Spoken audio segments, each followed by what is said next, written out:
वो हमको ले गई और हम उसको वहाँ में रहे। मुझे कहा गया है कि मैं सत्ता विमर्श पर अनुवाद पर बात करूँ। देखिए, अभी अपना स्वागत उद्बोधन में नवीन जी ने कुछ संकेत या सूत्र छोड़े सत्ता विमर्श को लेकर। मैं बहुत दूर तक नहीं जाना चाहता। मैं वर्तमान समय में यदि देखता हूँ, इससे हम जुड़े हुए हैं, और क्योंकि विमर्शों का जो दौर है वो बहुत पुराना है भी नहीं। साहित्य में, संस्कृति में हमारे यहाँ आंदोलन हुए हैं, विमर्श नहीं हुए। साहित्य में भी आंदोलन हुए, चाहे भक्ति का आंदोलन रहा, नवजागरण का आंदोलन रहा, या दलित साहित्य का भी आंदोलन रहा, लेकिन विमर्श नहीं थे। तो विमर्श बात की चीज है, और मुझे लगता है कि इस विमर्श की देन 1989 का वर्ष है, जो बाबा साहेब अम्बेडकर का जन्म शताब्दी वर्ष था। जब उस जन्म शताब्दी वर्ष में एक और उनको भारत रत्न की घोषणा की गई, उनको भारत रत्न किया गया, और दूसरा अम्बेडकर प्रतिष्ठान की स्थापना, और उसके जरिए अम्बेडकर प्रतिष्ठान के माध्यम से बाबा साहेब अम्बेडकर का संपूर्ण वाङ्मय जो अंग्रेजी में था, उससे पहले मराठी में भी महाराष्ट्र गवर्नमेंट ने प्रकाशित किया था, कि उसको हिंदी में प्रकाशित करने की एक योजना हुई, और वहां से उसको, और उसी के समानांतर उसी समय में 1990 के थोड़ा सा कोई चर्चा 89 से थोड़ा चल करके हमारे यहाँ एक मंडल कमीशन की रिपोर्ट लागू होती है। वो एक बड़ा एक आंदोलन बनता है, वहां से एक विमर्श बढ़ता है। तो दो विमर्श एक साथ चलते हैं, एक सामाजिक राजनीतिक विमर्श और एक साहित्यिक सांस्कृतिक विमर्श, और दोनों साथ साथ बिल्कुल एक दूसरे से मिलजुल करके चलते हैं। तो इस विमर्श में हम देखते हैं कि जैसे जैसे अंबेडकर का वाङ्मय आया, तो हिंदी में आने के बाद, क्योंकि हिंदी बहुत बड़ी दुनिया है, बहुत बड़ा प्राचीन वर्ग है, तो वहां लोगों ने उसको समझा। अंबेडकर के उस लेखन के माध्यम से, उनकी जो राइटिंग सेंसिटिविटीज हैं, दोनों चीजें हैं, उनके माध्यम से उस पूरे भारतीय परिदृश्य को समझने में मदद। दूसरा, उसी के साथ में बाबा साहेब अम्बेडकर के संपूर्ण वाङ्मय के साथ में ही ज्योतिबा फुले के समग्र का भी हिंदी में अनुवाद हुआ, और वो भी प्रकाशित हुआ, और बहुत सारे अनुवाद इससे पहले भी हुई। और उस अनुवाद में सबसे महत्वपूर्ण चीज जिसमें सामाजिक चेतना का हमारे यहाँ चर्च हो रहा था, वो था एक तो पेरियर नरई सिंह यादव ने जो उसका पुस्तक का अनुवाद किया था, जो पहले तमिल में थी, और वो अंग्रेजी में उन्होंने जो वहाँ के पेरियर रामास्वामी नायकर ने किया था, रामायण ए ट्रू हिस्ट्री, जो अंग्रेजी किताब थी, उसका हिंदी में अनुवाद किया, सच्ची रामायण। जब ये हिंदी जगत में वो पुस्तक आई, तो उस पर यहाँ एक तहलका मचा, और इतना तहलका मचा कि उस समय की उत्तर प्रदेश सरकार ने उस पुस्तक को प्रतिबंधित किया, और लेकिन उस पर मुकदमा लड़ा नरई सिंह यादव, मगर अंत में कोर्ट ने, न्यायालय ने ये निर्णय दिया कि ये जो पुस्तक है, जो इसमें तथ्य है कि ये चीजें बिल्कुल गलत नहीं है, ये सही है। ये यहाँ से ये चीजें हुई।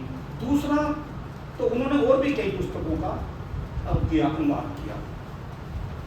दूसरा, उसी दौर में एक महत्वपूर्ण जो अनुवाद कार्य जो हमें देखने को मिलता है, तो बड़े महत्वपूर्ण शख्सियत दिखते हैं, वो संतराम BM के दिखाई देते हैं। वो पंजाबी हैं, उनकी मातृभाषा पंजाबी है, उनकी शिक्षा पर्शियन में, अंग्रेजी पढ़ते थे, हिंदी में लिखते थे, और उन्होंने जो जाति पाति तोड़ो मंडल था वो उसके सेलिब्रेटर थे और बहुत बड़े नेता थे। तो ये उस समय उस दौर में जो व्यक्ति एक जातियों को तोड़ करके एक समावेशित समाज बनाना, एक समता मूलक समाज बनाने की दिशा में सक्रिय था, तो उस आदमी ने बहुत सारी कई किताबों का अनुवाद भी किया मौलिक रचना के साथ। उन्होंने शायद अलबेरनी की जो किताब थी उसका हिंदी में अनुवाद किया, और उन्होंने इब्सन की जो भारत यात्रा थी उसका अनुवाद भी उन्होंने हिंदी में किया संक्रांत ने। और मौलिक तो उनका है ही काफ़ी कुछ, और भी बहुत सारा उन्होंने अनुवाद किया। तो इन अनुवादों में, और जैसा मैंने कहा बाबा साहब अम्बेडकर के ये जो उनका समग्र आने के बाद में जो उसी के समानांतर हम देखते हैं, तब जो मराठी में जो दलित पैंथर आंदोलन जो चला और साहित्य से आया, दलित साहित्य बनकर से आया, तो वो तब वहाँ से उसने विमर्श का रूप लिया कि जब ये चीज़ें सबके ध्यान में आई और वो दूसरे अन्य लोगों ने भी उनको पढ़ना शुरू किया, उस पर अपनी प्रतिक्रियाएं देनी शुरू की। तो किसी भी पाठ को, पुस्तक को, रचना को पढ़ने से केवल उसकी प्रशंसा करने से कभी विमर्श होता ही नहीं। विमर्श होता ही तब है जब उस पर विभिन्न तरह की चीजें, प्रतिक्रियाएं आती हैं, तब विमर्श होता है। तो दलित साहित्य की रचनाओं ने पहला काम यही किया था कि जो हमारे साहित्य और संस्कृति की जो प्रचलित अवधारणाएं थी, उन अवधारणाओं पे जो प्रशंसात्मक लिखा जाता था, आलोचनाएं हो रही हैं या टीकाएं हो रही हैं, सब प्रशंसात्मक हो रही हैं, उन्होंने उन पर प्रश्न चिन्ह लगाने शुरू किए। उन्होंने संस्कृति के प्रति चिन्ह लगाए। मैंने नामदेव ढसाल ने अपनी कविता में लिखा संस्कृति पर बात करते हुए, और अब उन्होंने कहा कि मैं थूकता हूँ ऐसी संस्कृति। तो क्योंकि वो अंदर से जो खटपटाहट है, जिस बात को, जिस जाति का जो अपमान का दंश जो आपकी पीढ़ी दर पीढ़ी सह रहा है, एंटीसिग्निटी का दंश सह रहा है, अपमान का, घृणा का जो चहर वो रोज पी रहा है, तो वो अब तक वो पता ही नहीं चला किसी को। तो वहाँ नामदेव ढसाल प्रतिक्रिया व्यक्त करेगा तो कैसे करेगा, उसने मौका भी व्यक्त किया। और इसके बाद में ये हुआ कि जब ये आगे बढ़ा तब उस समय जो मराठी का खास साहित्य उसका अनुवाद हुआ, हिंदी भाषा में अनुवाद हुआ, दूसरी भाषाओं का अनुवाद हुआ, कमला का अनुवाद, मतलब कमला का दास का है, उसकी रचनाएं पढ़ी, दूसरी भाषा पंजाबी का आया, बहुत सारी भाषाओं का, और फिर एक दूसरी भाषाओं में। तो ये जो हुआ उससे ये हुआ कि एक दूसरी भाषाओं में अनुदित होने के बाद में इन रचनाओं का जो आवेग था वो पूरे एक बड़े व्यापक रूप से पहला उसने विमर्श कर दिया। उनकी आलोचना भी खूब हुई, तीखी आलोचना भी हुई। दलित साहित्य के बारे में ये भी कहा गया कि ये तो इसकी भाषा को लेकर के सवाल हुई है ना, उनकी अभिव्यक्ति है, अभिव्यक्ति को लेकर भी हुआ। यहाँ तक कहा गया कि गालियों का साहित्य है। तो और इसमें मैं आपको थोड़ा सा एक उदाहरण देता हूँ कि नामदेव ढसाल का ये जिक्र कर रहा हूँ। जब उन्होंने पहला कविता संग्रह उनका गोलपीठा, तो उस गोलपीठा की भूमिका निभाने के लिए वो विजय तेंदुलकर साहब के पास गए, तो मराठी के बहुत दिग्गज लेखक हैं, घासीराम कोतवाल के नाम से। उन्होंने उन कविताओं को देखा तो उन्होंने उनको एकदम से खारिज कर दिया, कहा कि ये कविता नहीं, ये भाषा है, क्या है ये, गालियाँ थोड़ी पड़ी है। तो उन्होंने कहा सब कोई बात नहीं, आप मत लिखिए, लेकिन एक बार कृपा करके मेरे साथ चलके उस बस्ती को देख लीजिए कि जहाँ के लोगों की ये भाषा है, जहाँ के लोगों का ये जीवन है। और ये उनकी सहृदयता थी कि वो उनके साथ गए। उन्होंने अपनी गाड़ी एक फरमान दूर और रुकवाई और वहाँ पैदल उनको ले गए। और जब गए तो वहाँ से जो निकल के गलियों से देखते हुए गए कि वहाँ स्त्रियाँ पुरुष किस तरह की बातें कर रहे हैं, क्या शब्द बोल रहे हैं, वहाँ लोग कैसे जी रहे हैं, वहाँ कहीं मछली की स्मेल आ रही है, कहीं सिगरेट की आ रही है, बीड़ी की आ रही है, कहीं कुछ आ रहा है। और वो जाके एक जगह वो चाय की दुकान पर बिठाते हैं और जब आप चाय पीते हैं तो चाय का कप में वो चीकट लगी है, तो बताया तो इस तरह का, लेकिन जो कुछ वहाँ पर अब उन्होंने कहा अब बोलिए मत, केवल सुनिए, लोगों को देख लीजिए बस। तो उन्होंने सुना, देखा, तब उन्हें महसूस हुआ, उन्होंने उस पर भूमिका दी। तो उन्हें ये महसूस हुआ, बताया कि मैं इस दुनिया से परिचित ही नहीं। तो ये दुनिया होती है हमारी, कई तरह की दुनिया होती है। एक होती है हमारे संपर्क की दुनिया, एक होती है हमारे संवाद की दुनिया, एक होती है परिचय की दुनिया, एक होती है हमारी संपर्क की, सरोकारों की दुनिया। तो इस दुनिया के साथ उनका कोई सरोकार ही नहीं था। इस अनुवाद के माध्यम से वो जो दुनिया थी जिससे हमारे अभिजात्य वर्ग का सरोकार नहीं था, वो उसको उस अनुवाद के माध्यम से उस टाइम में उनको जुड़ा और वहां से उनकी संवेदना तक पहुंची। और ऐसे बहुत सारे लोग आए जिन्होंने उसको समझने के साथ उसको अनुभूत किया कि हाँ, ये इस तरह की स्थितियां बदलनी चाहिए, एक बदलाव की प्रक्रिया होती। तो ये विमर्शों का सबसे बड़ी सार्थकता यही होती है कि वो बदलाव की प्रक्रिया को जन्म देती है। केवल प्रशंसा से परिवर्तन नहीं आता। हमारे यहाँ पर जो आत्मकथाएं आ रही हैं, विभिन्न भाषाओं की आ रही हैं, लोग लिख रहे हैं, और पामोस्तीना की बहुत अच्छी आत्मकथा है।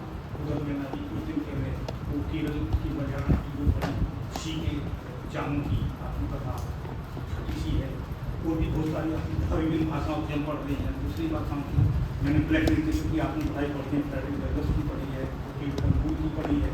तो उन आत्मकथाओं को पढ़ने के बाद में जो चीजें अंदर से जो निकल कर आ रहा, जो यथार्थ आ रहा है, जो दूसरे साहित्य में नहीं था, कई बार कविताओं में नहीं है, कहानियों में नहीं है, वो आत्मकथाओं के माध्यम से जो आ रहा है। तो उन्होंने जिस तरह झकझोरा है, उसके प्रति एक स्वीकृति का भाव जो होना चाहिए, मैं देख रहा हूं हमारे यहाँ नहीं है वो चीज, वो प्रक्रिया। वहाँ जो ब्लैक लिटरेचर में हम जहाँ पर है अमेरिका में, वहाँ हमें देख रहे हैं, वहाँ वो शुरुआत हमें दिखाई दे रही है। एक अमेरिका के पत्रकार थे, तो उन्होंने वहाँ से वो फिलीपींस आए, उनके घर में जो स्लेव थी लोला नाम की, उसको वो कहाँ छोड़ती, किसके सहारे, तो उन्हें छोड़ा नहीं, वो अपने साथ लाई। और फिर जैसे बच्चों की दादी नानी होती है अपनी माँ की तरह, उन्होंने उस तरह से रखा उसको अपने साथ रखना, खाना पीना, उससे कोई मतलब जैसे उसकी पत्नी है वो उसका उतना ही सम्मान करते, बच्चे उसका अपना सम्मान करते। और उसने लेख लिखा, एक स्टोरी लिखता है, एक स्टोरी माई फ्रेंडली स्लीप, और वो जब छपी तो उसके ऊपर से उनको पुलिस से अवार्ड भी मिला। उसमें उन्होंने ये स्वीकार किया कि हाँ, लोलो के साथ मेरे परिवार ने बहुत जान किया, इनका बहुत उत्पीड़न किया, लेकिन अब मेरी ड्यूटी है कि मैं उनका सम्मान दूं, मैं उनके जख्मों को मैं भर नहीं सकता, मैं उन पर उनके जो निशान उन्हें नहीं मिटा सकता, लेकिन उन्हें कोशिश होगी मेरी कि मैं उन्हें उतना सुख दूं, उतना सम्मान दूं, नुकसान दूं। ये स्वीकृतियाँ होती है। हमारे यहाँ वो चीज़ अभी दिखाई देती रही है। तो ये मैं समझता हूँ कि ये प्रक्रिया अभी केवल इतना भर से होता नहीं, हाँ गलत तो हुआ, ये जो गलत तो हुआ, ये जो एक सिंपैथी है, इसको प्रभाकर माचवे जी ने किसी को लिप सिंपैथी कहा था। 1978 में मैंने उनका लेख पढ़ा था, लिप सिंपैथी है क्या, जवानी जमा खर्च है तो क्या है, ये कुछ नहीं है। अब यदि आप प्रायश्चित भी करना चाहते हैं तो प्रायश्चित का तरीका यही नहीं है कि आप हवन कर लें, यज्ञ कर लें या गंगा स्नान कर लें तो हमारा प्रायश्चित हो गया। आप उनके लिए कुछ कीजिए, ये प्रायश्चित है। जिनके लिए मेरी की पीढ़ियों ने जो किया है और आप महसूस कर रहे हैं वो गलत हुआ है, तो गलती सुधारने का तरीका होता हम भी बेहतर करें, हमको स्पेस दें। जिस वहाँ मैं कह रहा हूँ उन्होंने स्पेस दिया, और वो स्पेस देने का ये था कि वहाँ पे जैसे मैं कहा कि उनकी जो ऑटोबायोग्राफीज में देखिए, आजकल मैं एक अनुवाद कर रहा हूँ, केट गंगुल की ऑटोबायोग्राफी है, स्लेव गर्ल की स्टोरी, मैं उसका हिंदी में अनुवाद भी कर रहा हूँ। तो वहाँ मैं देखा उन चीज़ों को, वहाँ पे बहुत तरह का उनके साथ उत्पीड़न हुआ, बहुत अमानवीय यातनाएं वहाँ स्लेव लोगों के साथ हुई, लेकिन उनके साथ स्पष्टता का व्यवहार नहीं। वो रंग के कारण उनसे थोड़ा सा था, अजीब लगता था उनको, है ना, जिसका अनुभव हमारे गांधी जी को भी हुआ। लेकिन जो भाव हमारे यहाँ जन्मना होता है कि ये है, तो कि उसके साथ जो स्पष्टता का वो भाव वहाँ नहीं था। दूसरा, वहाँ की शिक्षण और धार्मिक संस्थाओं ने उनको बहिष्कृत नहीं किया, बल्कि उनका स्वागत किया। बहुत से जो उदार लोग थे वो अपने साथ अपने सेवकों को अपने साथ चर्च ले जाया करते थे, और वो चर्च के जो पादरी या जो भी वहाँ पूरे थे वो उन्हें स्वागत करते थे अंदर, सबके साथ वो उसी लाइन में उनके साथ खड़े करके उनको प्रेयर कराते थे, ये कराते थे। और वहीं से जो लोग शिक्षित होना चाहते थे या बहुत से उदार लोग अपने उनको शिक्षा के लिए प्रोत्साहित करते थे, वहाँ पे वो लोग सामूहिक चंदा करके चर्च के माध्यम से उनको पैसे दिए। तो केट ने अपनी आत्मकथा में ये लिखा है कि पहली बार मैं स्कूल गई तो मेरी एक हाथ में किताबें थी, दूसरे हाथ में मेरे पास वो चर्च द्वारा दिए गए फीस के पैसे थे, तो मेरी आँख में तो आंसू किसी के आंसू तुम पढ़ सकते हो। तो ये जो एक तरह का जो भाव है वो हमारे यहाँ ये नहीं आ रहा। हमारे यहाँ अभी बस इतना आ रहा है जो सहानुभूति का भाव ये होता है, हाँ गलत तो हुआ, कुछ गलत तो हुआ, अब कुछ गलत हुआ है, यदि हम ये स्वीकार कर रहे हैं तो उन गलतियों को सुधारेंगे हम कब? ये गलतियों को सुधारने का समय ये कब आएगा? ये हमें अपने से शुरुआत करना पड़ेगा, हमें किसी दूसरे की प्रतीक्षा नहीं करेंगे। तो ये जो अनुवाद हुआ है, इस अनुवाद में इन विमर्शों को, अब केवल दलित का मत इशू नहीं है, तो महिलाएं का भी है, क्योंकि जब दलित साहित्य आया, दलित साहित्य ने केवल दलितों के सवाल नहीं उठाए, केवल अनटचेबिलिटी के सवाल नहीं उठाए, उन्होंने श्रमिकों के सवाल भी उठाए, स्त्रियों की भी उठाए, यानी कि दुनिया में जितने भी दलित, शोषित या उपेक्षित जो भी वर्ग हैं, उन सबके सम्मान और अस्मिता के प्रश्नों को उन्होंने उठाया।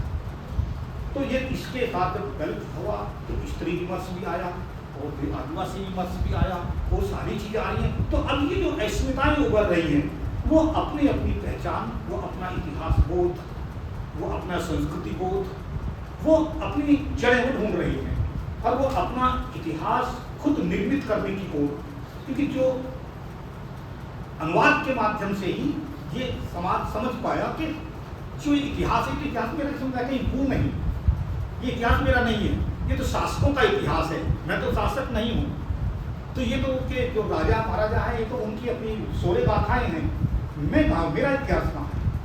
तो ये तो उन्होंने अपना ढूंढने की कोशिश की है। इसलिए उन्होंने जो देखेंगे जो जो जो के विमर्श मूलक साहित्य की जो रचनाएं हैं, उनके जो नायक हैं वो अभिजात नहीं है, वो जो उच्च कुल उत्पन्न है, वो नायक नहीं है, वो नायक आम हैं जिंदगी के, चाहे कोई रिक्शा चलाने वाला है, चाहे कोई मोची है, चाहे कोई सफाई करने मेला ढोने वाला है, चाहे कोई भी है, कोई श्रमिक है, कोई भी कोई फैक्ट्री में काम करे, कोई भी है, यानी कि वो एक साधारण व्यक्ति है जो संघर्षशील व्यक्ति है। और इन विमर्शों ने श्रम को एक दुनिया का सबसे बड़े मूल्य और सबसे बड़े सौंदर्य के रूप में स्थापित कर दिया है।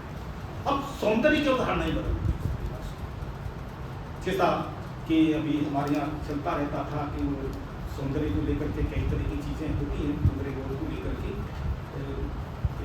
स्त्री को लेकर के या भी आप बात की, निश्चित रूप से वो इस तरह की टिप्पणियाँ, इसमें भी ठीक है, उनका अपना है, विवेक है, उसका हम नहीं कहेंगे, लेकिन ये स्वीकृत नहीं होती कि वो एक पुरुष सत्ता जो होती है, वो पुरुष सत्ता का दृष्टिकोण है। अनुवाद के बारे में भी कहना, इसे जोड़ करके देखना कि ऐसी स्थिति, और हमारे यहाँ साहित्य में भी एक बिल्कुल एक पुरुष सत्ता ही एक तरह का हावी रही, उसी दृष्टि से देखा गया। और यहाँ हमारा जितना भी सौंदर्य बोध रहा, उस सारे के सारे संदर्भ में, उसमें हमने स्त्री को किस रूप में देखा? एक तो चारू, दूसरा चारू के साथ में वो मोहिनी हो, तीसरा वो रमणीय हो, और चौथा कमनीय हो। ये पुरुष दृष्टि है, और उससे ही जो स्त्री के 16 श्रृंगार, जो उसके रूप है, वो जब सरदस्त होती है तब वो सौंदर्य की है, उसकी उपमाएं होती हैं।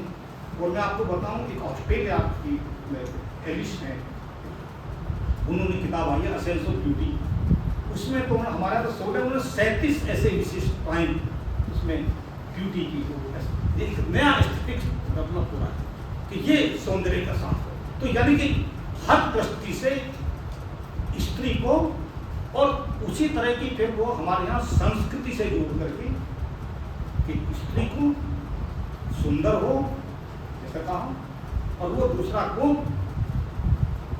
सुख देने वाली हो। अब सुख पत्नी है तो अपने पति को सुख दे, एक बहू है तो अपने सास ससुर को सुख दे, जब तक विवाह नहीं हुआ है अपने माता पिता का उनकी सेवा करे और सुख दे, यानी वो सेवा करे सुख दे, उसके सुख की अधिकार हमारे यहाँ साहित्य और संस्कृति में वो नहीं। स्त्री के अधिकार, स्त्री के सुख, और यहाँ जो स्त्री के अधिकारों की बात करता है वो क्या कहें, वो एक तरह से हमारे यहाँ समाज में एक तरह का वो बहिष्कृत हो जाता है, वो उपेक्षित हो जाता है।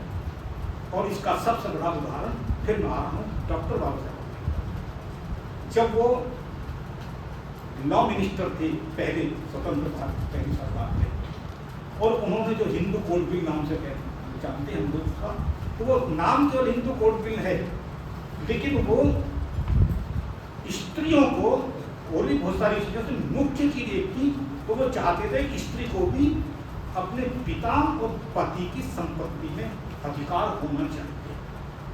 यानी कि पिता की संपत्ति में पुत्रों को दिया जाता है अधिकार, पुत्रियों को नहीं दिया जाता। बाबा साहब अम्बेडकर चाहते थे पुत्रियों को भी, स्त्रियों को, अपनी पुत्रियों को भी पिता की संपत्ति में अधिकार मिलना चाहिए और पति की संपत्ति में भी उसको अधिकार होना चाहिए। इसको हमारे यहाँ के उस समय के राजनीतिक लोगों ने स्वीकार नहीं किया, और वो बिल प्रधानमंत्री जी के आश्वासन के बावजूद, उन्होंने आश्वासन दे दिया था हम का समर्थन करेंगे, समर्थन नहीं किया, वो बिल वहाँ पे वो नहीं हो सका, और उसके कारण बाबा साहब अम्बेडकर ने मंत्री पद से त्यागपत्र दे दिया।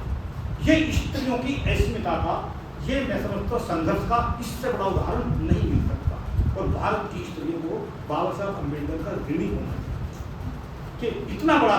आज सरकारें कह रही हैं स्त्रियों को हम 50% आरक्षण दो, 33% आरक्षण दो, उसको संपत्ति में अधिकार दो, उनको ये अधिकार दो।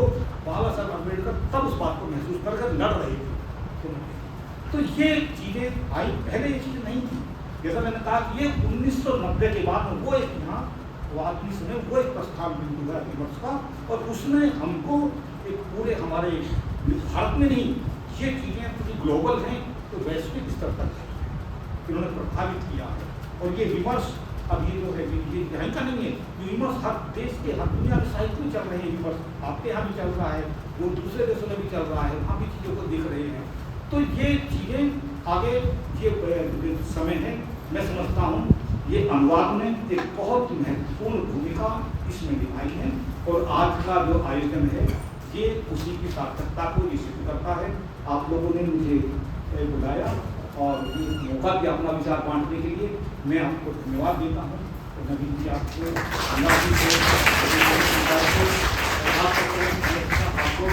और चूँकि मुझे जहाँ से अपने सम्मानित 3 वक्ताओं को शायद मैं नहीं सुन पाऊँगा, थोड़ी देर बैठूँगा, उसके लिए मैं विशेष रूप से क्षमा चाहूँगा।